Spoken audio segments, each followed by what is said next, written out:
News Simplified, an answer to what, why and hows of newspaper reading. Today I am going to discuss Delhi edition dated 28 December 2017 of The Hindu. So let's get started. So our first news is on page number 1, which says infiltration via LOC touches 4 years high, says Home Ministry. So this news talks about increasing infiltration and ceasefire violations along LOC. Now we all know and we have been listening in news almost daily about increasing ceasefire violations across the LOC in Jammu and Kashmir. Now this news is important because it gives us a data from the government sources, which is the Home Ministry, about increasing infiltration bids across the LOC. So let's see what are the key takeaways from this article. According to Home Ministry, now this is important because it's a government's data and this is what we are going to quote in our exam. So according to Home Ministry, around 300 infiltrations were reported from LOC in Jammu and Kashmir in the year 2007. And this data set is almost 4 years high. Now, according to Home Ministry, this increasing infiltration partly explains the tremendous increase, which is around 230% in the ceasefire violations along the LOC this year compared to the year 2016. If we look at some data set, around 4 years ago, the ceasefire violations reported were 153, but this has increased to 820 this year, that too only till December 15, 2017. And if you look at the data for the year 2016, the ceasefire violations reported were 228. So you can yourself see the increase in infiltration along LOC. And why does the government say that increase in ceasefire violations could be explained by increase in infiltration? Now, in order to understand that, let us consider this map. If you look at this map, this shows the state of Jammu and Kashmir and its various parts. Now, let us first understand the two different types of boundaries. One is LOC and the other is international boundary. So what is LOC? Now, if you look at this dotted line here, it demarcates the area of actual control between Pakistan and India. Whereas if you look at this red line, this is the Radcliffe line, this one, just the westernmost part. This shows the Radcliffe line which divided India and Pakistan. But due to infiltrations and due to the wars between India and Pakistan, the area of actual control differs from the Radcliffe line. So this LOC is around 740 km long boundary. It is not legally recognized. Basically, it was a ceasefire line but was redesignated as LOC or the line of control in the Shimla agreement signed between the two governments in the year 1972. Now, the important thing to focus is that this LOC is not guarded by BSF, which is the Border Security Force and which actually guards the international boundary between India-Pakistan and India-Bangladesh. But the Indian Army controls this area and it tries to prevent two things. First is smuggling of narcotics or arms, weapons, etc. into the Indian side from Pakistan, and the other is to foil or to prevent infiltration attempts into this area. Now, whenever Pakistan wants to infiltrate terrorists or militants into the region of Jammu and Kashmir, particularly in Kashmir Valley, to incite militancy, it provides a covering fire to its militants so that the Indian Army soldiers are distracted. Now, this increase in infiltration leads to increase in covering fire, which is increase in ceasefire violation. So they violate the ceasefire which was agreed to by both the governments. And what is international boundary? If you look at this boundary between the Jammu region of India, Punjab, Rajasthan, Gujarat, etc. and Pakistan, this is the international boundary which is legally recognized and where there are almost no issues between Pakistan and India except few in the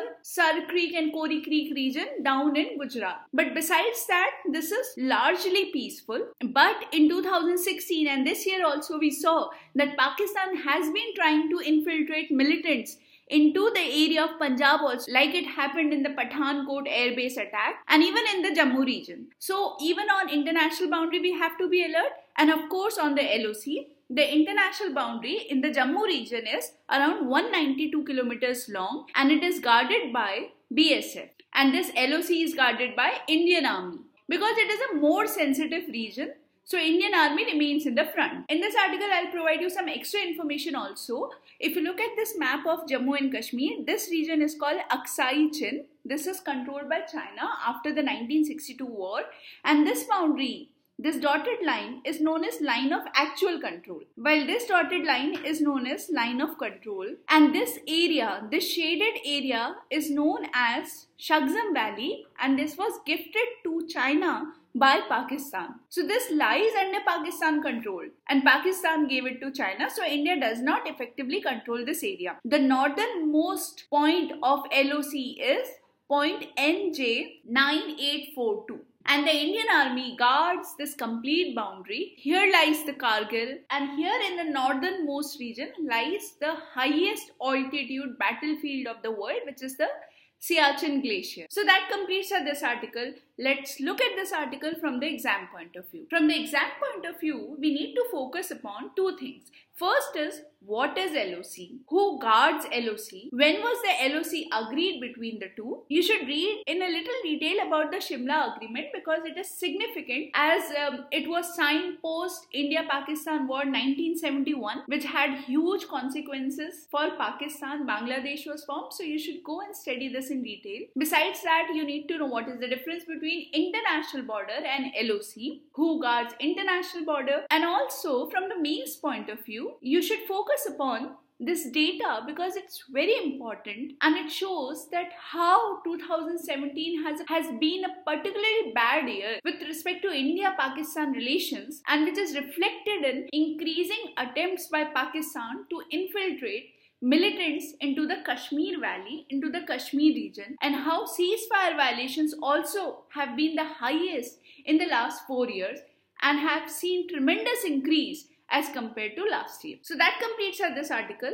Let's move on to the next article. Our next two news can be clubbed into the section Art and Culture. This news is on page number 1, while this news is on page number 3. Let's look at this news first. This news talks about the Ganga Sagar Mela to be held in West Bengal next month. The important takeaways from this article is, you should know where the Ganga Sagar festival is held, which is in West Bengal. The other important thing is, Ganga Sagar is an island, and from the geography point of view, you need to know the location of this island on the map of India, which is off the coast of West Bengal. And the other important takeaway is, what is Kumbh festival, and you should know which are the places at which Kumbh festival is held and what is the duration between two Kumbhs. Like one is held every 6 years, the other 12 years, and then there are 4 locations which it is held, which is Haridwar, then Allahabad, then Nasik, and lastly at Ujjain. What is most important is that Kumbh has been inscribed in UNESCO's representative list of intangible cultural heritage of humanity. And these places are also important. Kumbh is held at these places because these are besides rivers which are religiously important for Hindus. For example, Haridwar is located at the banks of river Ganga, Allahabad is located at the confluence of Yamuna and Ganga, while Nasik is located near Godavari, and Ujjain is located on the banks of river Shipra. So these all information are important from the pre-point of view. Now let's focus on this article. Now this article says that Kerala government app maps 1000 festival, and there are 2 things to learn from this article. First thing is how to promote tourism in the state, and the second aspect to learn from this article is the different names of festivals held in Kerala. Now let's look at the first point. The news says that the Kerala government has prepared a GIS-based festival inventory of Kerala. Now that means a geo-coded, user-friendly web application has been created where there will be a list of a particular festival and the venue at which it would be held. So you have a list of these festivals and their respective venues. And the application also includes various information about the festival, like the origin, popularity, the duration of the festival, the associated celebrations, the various rituals which are going to be performed, now the directions to the venue, and even information about the contact person in case you need to resolve your further queries. So if we see at this application, this is a very comprehensive application and it would help the tourist to plan his or her visit in advance, and this is really good because this will help tourists to plan the journey ahead and it will also help popularize the lesser known events.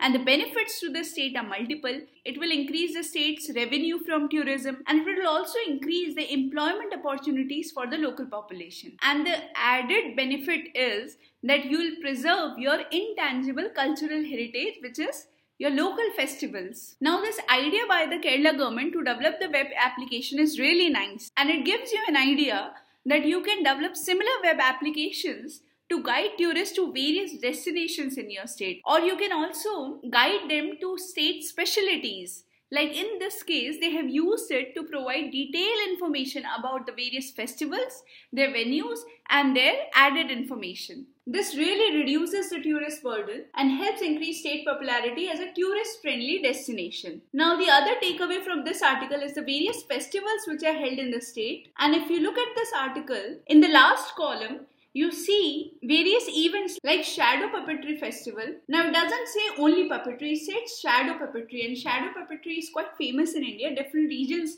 practice this. You need to yourself find out what is the name of shadow puppetry for Kerala and try to learn something about this because it can be asked in pre. The other is, it talks about the Malabar River Festival. This gives you the information that Malabar River flows through the state, and in questions like match the following, you can match Malabar River as well as Malabar River Festival to the Kerala state. The other things it talks about is Manavayam Queer Fest or Ova Chirakali or Anantpuri Chakka Mahotsavam and Malabar International Kite Festival. Just have a look at these, keep them in mind in case they come in the examination so that you don't have a problem to match them to Kerala in case they are asked. So while explaining you this article, I've dealt with the points which can be asked in exam, like in case of mains if they ask how to promote tourism in a particular state. Besides increasing security safety for the tourists, developing a good infrastructure, you can also add this point which is developing web applications to provide comprehensive information about the state's festivals or destinations to the tourist and make it user friendly. And you need to know about the various festivals which are held in the Kerala state, which are given here in this column. You should also know about the shadow puppetry which is practiced in Kerala and what is its name. This article talks about Theyyam. You need to know what Theyyam is. Theyyam can be asked in exam. Gangasagar Mela is held in Gangasagar Island and it is important for Hindus. You should also know about the locations where Kumbh festival is held, and Kumbh is a UNESCO intangible cultural heritage. So try to find about what are UNESCO intangible cultural heritage of humanity, and also try to learn something about UNESCO, what type of UN organization it is, what is its aims, objectives, and where it is located. So that completes this article. So our next article is on page number 7, which says Cooperate on Curbing Online Sex Determination Ads. So this article basically talks about the Supreme Court's direction to the government and to the online search engines such as Google, Yahoo and Microsoft to cooperate with Center against publication of information which violates the Preconception and Prenatal Diagnostic Technique Act 1994. So this article is basically about declining sex ratio and Supreme Court's intervention to curb online ads which violate the Preconception and Prenatal Diagnostic Technique Act 1994. So what is the news? The news is about Supreme Court's observation which it made while disposing a PIL petition by one Sabo Matthew George regarding controlling ads, regarding the various ads on the online platform which might persuade people to go for sex determination of the fetus and sex-selective abortion. Now, the Supreme Court made the following two observations. First, it asked the center to discuss with the various online search engines like Google, Yahoo, Microsoft, etc. on ways to ensure that all those materials which violate Indian laws prohibiting prenatal sex determination were not hosted on their website.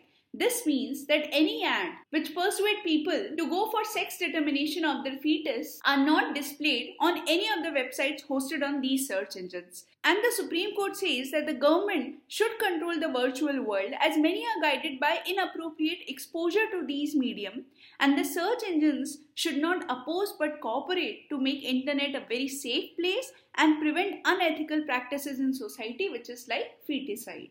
As he said that the government should make sure that any of the provisions of PCP and DD Act are not violated. So let's look at PCP and DD Act in detail because it's very important from the issues concerning women, the girl child, and the current focus of the government to improve the sex ratio of India overall, and particularly some states like Haryana, Delhi and Punjab, where the sex ratio of girl child is declining, and the government has come up with Beti Bachao, Beti Padhao Andolan. So let's understand PCP and DD Act. Now PCP and DD Act stands for Preconception and Prenatal Diagnostic Technique Act 1994. Now let's understand the origin of this act. Now if you go by the very name of this act, which is Preconception and Prenatal Diagnostic Technique Act.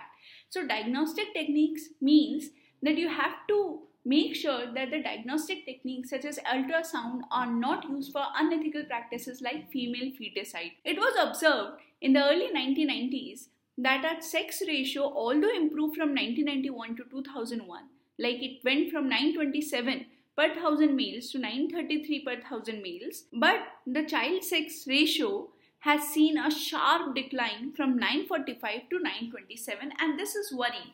This is worrying because child sex ratio means girl child aged 0 to 6. That means a girl child is being killed either by feticide or through infanticide. That means either they are not allowed to be born, and even if they are born, they are not looked after and they are allowed to die if they catch some disease or they are not given proper nutrition. Now, feticide can only happen when the parents are able to somehow determine the sex of their baby child, and if they found it as a girl, they decide to kill her. This was happening because it's clearly seen in a declining child sex ratio. It happened in early 1990s because ultrasound techniques were gaining widespread use in India, and families had earlier developed a tendency to continuously give birth to children until they have a male child. Due to social discrimination against women and preference for son, people decided to have less children and only boys as their children, and this promoted female feticide in various forms, skewing the sex ratio of our country.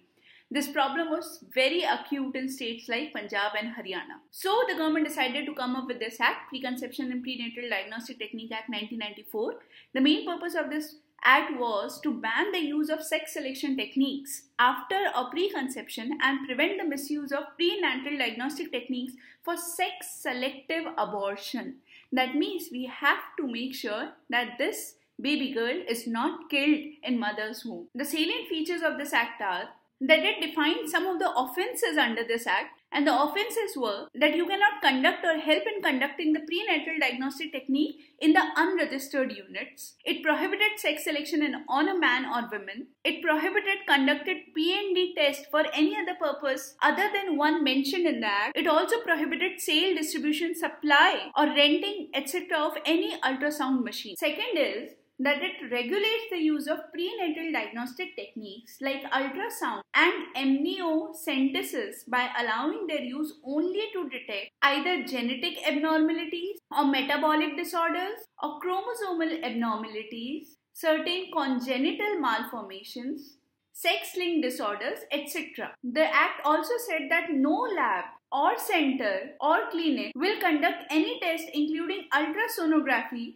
for the purpose of determining the sex of the fetus. And therefore you might have heard in news many times that police raids various clinics because they are found to be conducting these sex determination tests illegally. It also says that no person, including the one who is conducting the procedure as per the law, will communicate the sex of the fetus to the pregnant woman or her relatives by word, sign or any other method. And the most important point of this act, which is relevant from the perspective of this news also, is that any person who puts any advertisement for prenatal and preconception sex determination facilities in the form of notice or circular, label, wrapper or any other document can be imprisoned for 3 years or fined with rupees 10,000. Now this is important because if any person puts any form of advertisement, they are either fined or they have to face imprisonment of 3 years. But then what about various online applications which might be advertising the sex determination indirectly or which might persuade parents to follow certain techniques to determine the sex of their fetus?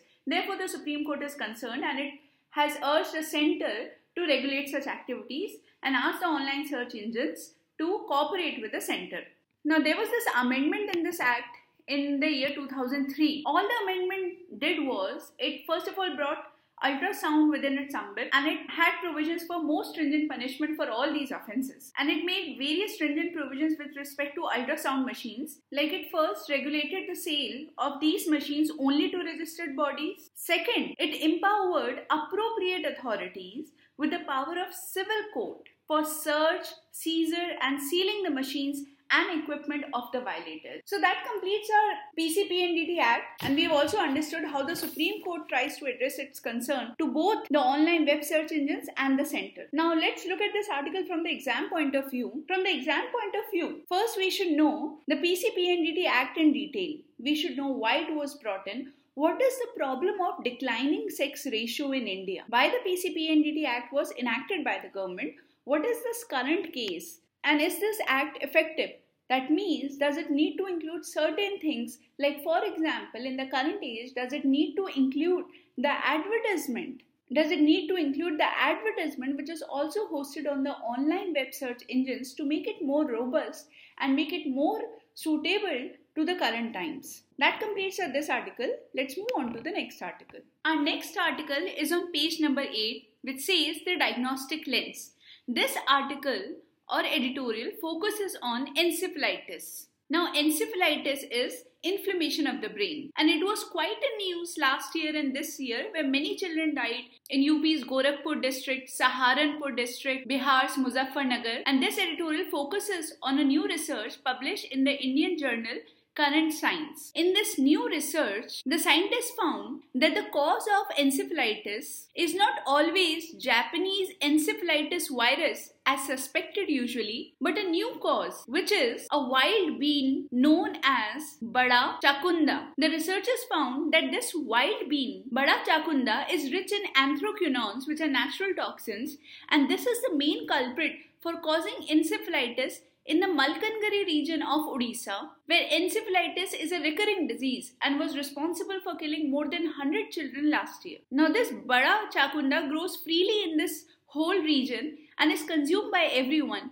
but children who are underfed are particularly vulnerable to the toxicity caused by anthraquinones found in Bada Chakunda, and these lead to fatal dysfunction of the liver, heart and brain, and inflammation of the brain is called encephalitis. Now, this is not the lone case where something else has been found a reason for causing encephalitis. We have seen last year and even this year that other reasons have been attributed to causing encephalitis. For example, in UP's Gorakhpur district, scrub typhus was found to be causing brain inflammation. This encephalitis disease has been affecting children in Gorakhpur for last 3 decades. But it is recently that scrub typhus has been found as one of the reasons causing encephalitis. The other region was Bihar's Muzaffarpur, where toxins found in the commonly grown fruit, lychee, was found to be causing inflammation in the brain of children. But the common thing is they were causing inflammation in the brain of children who were underfed or emaciated. Now, the whole problem with this issue is, by not finding the actual cause of causing encephalitis, the treatment gets delayed. For example, doctors usually suspect that it's a JE virus which is causing encephalitis, and they do the treatment accordingly.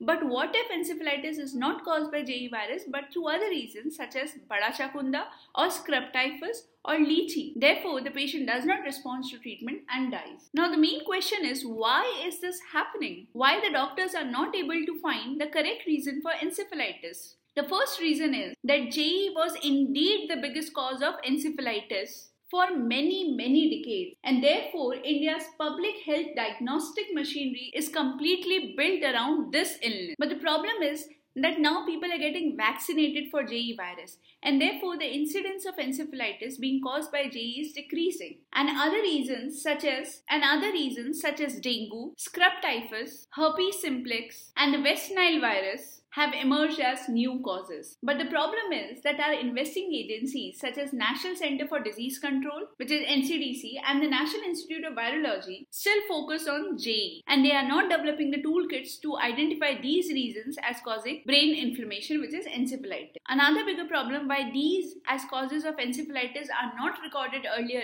is the archaic format in which encephalitis is reported to the government. Now, what is done is, if a patient is diagnosed with encephalitis, a doctor usually suspects JE, and if JE is not found as the reason, the patient to be suffering from acute encephalitis syndrome, which is encephalitis caused by any other cause other than JU virus. Now this is a very broad term because AES then could be caused by dengue, could be caused by strep typhus or herpes simplex or West Nile virus, and the treatment for all of these is going to be different. Now the problem is that JE affected 2043 Indians in 2017 and almost 6 times this number were affected by acute encephalitis syndrome, and we don't know what was its actual cause. So we continue to risk the lives of many patients if we do not update our understanding of encephalitis and look at all these outbreaks, whether in Bihar's Muzaffarpur or UP Saharanpur or UP's Gorakhpur or Odisha and Malkangiri, which are much wider lens. So that completes this article. Let's look at this article from the exam point of view. From the exam point of view, what we need to know is, we need to know what is encephalitis, which are the regions to which it is endemic, what are the different causes of encephalitis. Also, we should know what is National Center for Disease Control and National Institute of Virology. I would recommend you to go to their official websites and read about this section. That will help you to learn about their functions, their aims, objectives, or they are under which ministry or which department of the government. So that completes this article. Let's move on to the next article. Now, before moving on to the next article, I would like to quickly summarize the rest of the editorials in the articles which are given on the editorial page. If you look at this news, unseemly spat. Now this news is about the meeting of Kulbhushan Yadav's wife and mother to him in Pakistan. About this article, we should know certain basic things like who is Kulbhushan Yadav. Like, as we all know that Pakistan claims that Kulbhushan Yadav is a spy of India and works for RANW, while India claims that he is an Indian citizen but a retired naval official who was abducted from Iran, and Pakistan is violating the norms of Vienna Convention continuously by first not allowing him to meet his family, not giving him consular access, and therefore India went to International Court of Justice and successfully defended a case against Pakistan by which Pakistan was forced to give consular access to Kulbhushan Yadav and his death sentence was stayed till further decision of the court. So we need to know from this article what is ICJ, which is International Court of Justice. I would recommend you to go to its official page, learn about International Court of Justice, how it is different from International Criminal Court, what are its members, how the members are elected, where are its headquarters, like their headquarters in The Hague. What is Vienna Convention for consular access? Both India and Pakistan are signatory to it, and a brief background of Kulbhushan Yadav's case and its repercussions on India-Pakistan relationship. Now this article basically discusses the post-poll scenario in Nepal. Nepal recently held elections, the first parliamentary elections under the new constitution. This article basically talks about their internal politics, but what we need to focus on is this paragraph, which talks about how Nepal parliament is different from the Indian parliament. Now the first point to note here is that Nepal parliament is selected by both first past the post system and proportional representation system. It also has nominated members. While in India, as we all know, that it's basically this system for the Lok Sabha, this system for Rajya Sabha, and we have nominated members in both the Lok Sabha and the Rajya Sabha. Whereas in Nepal, in the lower assembly, which is also known as the House of Representatives, the members are elected both by first past the post system and proportional representation system, which is different from the Indian scenario. For the interview purpose, you should know about which is the party which come into power, which party gained the maximum number of seats, and how it's going to affect India-Nepal relations. Now this article, through the SMOG screen, is again on Delhi pollution. Very important for you to know, just go through this article. What you need to focus on is the sources. Identify the sources from this article. Sources of pollution such as stubble burning or the vehicle pollution or the waste burning, the construction activities, how the previous judgment of the Supreme Court forced the CNG in public buses and public vehicles, and what are the various solutions which the government is thinking and what the writer or the author in this article recommends. Like, they have talked about cloud seeding here, which is introducing chemicals into the sky so that rainfall is induced, dealing with stubble burning, encouraging public transport, waste segregation at source to minimize waste burning and the pollution caused by it, and the various radical policies which it discusses like car-free zones, increased taxation on sale of private vehicles so that the private vehicles become expensive and people are forced to use the public transport. Clamping down on illegal parking, like you make the official parking very expensive and you clamp down on illegal parking so that people don't bring their own private vehicles to their workplace, and making a garage a prerequisite for car purchase. Now these all methods suggested by the author are aimed at reducing private vehicle on roads and thereby reducing the vehicular pollution. This recommendation is also very good from other perspective because it will help reduce down the social tension which arise in Delhi due to parking problems. Now this article on page number 9 talks about the Muslim Women Protection Bill which has been recently introduced by the government and which contains provisions regarding criminalizing the act of triple talaq and which has provisions for compensation to Muslim women and also custodial rights to her of her minor children. I would recommend you to please watch DNS of earlier days to understand this article in detail. But from this article, the key takeaway is that the author argues why to criminalize an act which has been held void by the Supreme Court, which doesn't have any value. That is one point. The other point it argues is that it wants the Indian government to come up with a solution which is followed in Pakistan or which was followed by a court in the US regarding solving these issues of triple talaq and what provisions they have about protecting their Muslim women. So he basically presents a case study of how triple talaq is dealt with in other nations. This article, Nuclear Weapons at a Glance, is in the question answer format and is very simple to understand. I would request you to please go through the question answer in detail. Please look for the terms which you do not understand. While going through this, I would recommend you to please go and read about Non-Proliferation Treaty, whether India is a signatory to that or not, why India did not sign it, and also read about the North Korea issue in detail because it is very important from the exam point of view and the polarization it is leading to in the current world, like US and its allies on other sides, whereas North Korea and China on the other side, the increasing instability which is being caused in the world by the nuclear weapons, etc. So read this.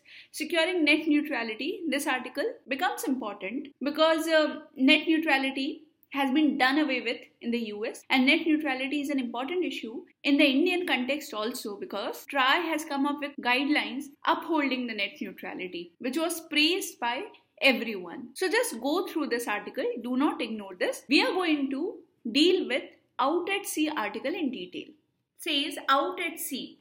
And this article says that India should remain anchored in the Indian Ocean region and should remain a balancing power rather than becoming a part of any other group. So let's see what is this group which this author is talking about and what does he imply when he says that India should remain a balancing power in the world and should focus on the Indian Ocean region. So this article would fit into the broad heading of international relations. The backdrop of this article is the recent unveiling of national security strategy by US. Now in this strategy, US has said that China is a rival and a challenger for US, whereas India has been welcomed as a leading global power and a stronger strategic and defense partner. Also, India has been recently engaged in the quadrilateral group which comprises of US, Japan, Australia and India. Now the author feels that by highlighting India into its national security strategy, the US is trying to pitch India against China and US is also trying to divert India's focus from the Indian Ocean region to the Pacific Ocean region. So the author says that India should be cautious on two counts. The first is it should prevent being pitched against China, that it should not be posed as anti-China. The second is it should focus on its own region, which is the Indian Ocean region and not the Indo-Pacific region, as India's all interests, whether geographical, strategic or security or economical, are served by focusing only on this. Now, why India should focus on Indian Ocean region? India should focus on Indian Ocean region first because to hedge itself against China's presence or increasing presence in this area. We already know about the string of pearls theory, where China has been making ports or increasing its presence in the immediate maritime neighborhood of India, that is in Bangladesh, in Myanmar, in Sri Lanka, in Pakistan. Besides that, the PLA has recently declared openly that it's looking for possibilities for acquiring more naval bases in the African coast, in the East African coast, and that is a sign for worry in India. This region, as we can see from here, Gulf of Aden to Strait of Malacca, is dominated by India's presence, India's geographical interest, India's security interest, because this whole coastline is vulnerable to maritime security challenges. Besides that, India's economy is dependent upon the cargoes which move into this region. India's oil supply comes from here. India has trade from this region. Therefore, it's important that India secures its hegemony in this region and not be diverted by other groups into the Pacific Ocean region. And for this, it is important that India should lead or expand its partnership with the littoral states, which is done through Indian Ocean Rim Association, and not be led by countries like USA to expand partnership. It is India which should be a leading nation in that regard. And the other reason is that in the Quad group, that is the group which comprises of Japan, Australia, India and US, 3 countries, that is Australia, US and Japan, are interested in Pacific Ocean, and none of their interests are in Indian Ocean region. So it is India alone which has to secure its own interests. So it's better that India does not align itself too much with the Quad but focus in the Indian Ocean region. Now, what is the way forward for India? The way forward, the author says that India is already following the correct path and it needs to continue in the same way. For example, the recent agreement with Singapore, where India signed its second bilateral logistic agreement. The first was with US, and this enables India to access the Changi Naval Base, which is right here, which sits on the mouth of the Strait of Malacca. So this is a big victory for India. India is planning to engage in multilateral joint exercises with the countries of ASEAN, and India is also looking forward to further logistic agreements with these countries. So that is a very good step, and India should pursue this according to author. The second point which the author mentions is the recent Goa Maritime Conclave hosted by the Indian Navy and which was attended by the naval chiefs and maritime heads of the Indian Ocean littoral states shows a way forward. And those are the countries, and that is the way how we should engage with the littoral states of the Indian Ocean region. Since it is an India-led initiative where the Navy has offered to share information of maritime movement in real time, this shows the way India can improve cooperation in the region and be a leader for all other countries. So finally, the author says that the logistic agreement with Singapore and the Goa Maritime Conclave present a template for India to take forward to build its primacy in the Indian Ocean region, and it should really focus on here and leave the Pacific Ocean behind, and should try to build a good relationship with China and should not be engaged in power equations where it risks being pitched as an enemy or the group which is against China. Let's look at this article from the exam point of view. From the exam point of view, this article is important from the mains perspective mainly. You should know how India is securing its maritime interests in the region, like through agreement with Singapore and the Goa Maritime Conclave. You should know the maritime security challenges which might be posed by China through increasing interest of PLA in the African ports. You should know what is the Quad group and what are the implications for Indian security on being a part of this group. So that completes this article. With this, we finally come to an end to today's newspaper. Thank you so much for your patience. Let's move on to the question for the day.